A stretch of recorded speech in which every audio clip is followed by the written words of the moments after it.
Dinara je predata Hrvatima bez borbe. Kupres je predat bez prave borbe. Grahovo je predato. Ali najgora stvar što su povučene rakete Luna, rakete Zemlja tipa Luna sa Petrove gore. Te rakete su direktno ugrožavale Zagreb. Imale su ogromnu razvojnu moć. Vi znate šta je raketa Luna? U očaju Martić je i gađao Zagreb. Gađao je s nepodesnim oružjem. Gađao je iz višecevnog raketnog bacača i beznačajnu štetu naneo i Hrvati su prijavili da je 7 ljudi poginulo, a ja ne vjerujem da je baš i 7 bilo.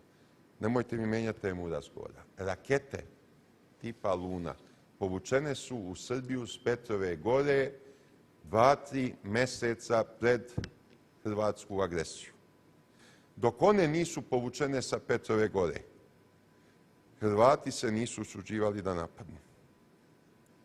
I naravno, Krajina nije mogla sama da se odbrani.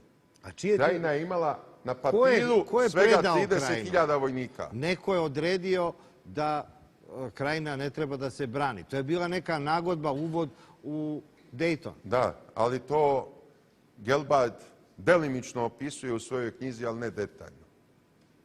Šta im je Slobodan Milošević o tome rekao? Šta je on meni govorio, ja neću da vam kažem. To ide sa mnom u grob. Ali ja vam govorim svoje principijelne stavove i mišljenje o tome koje sam zastupao i pre odlaska u Hag.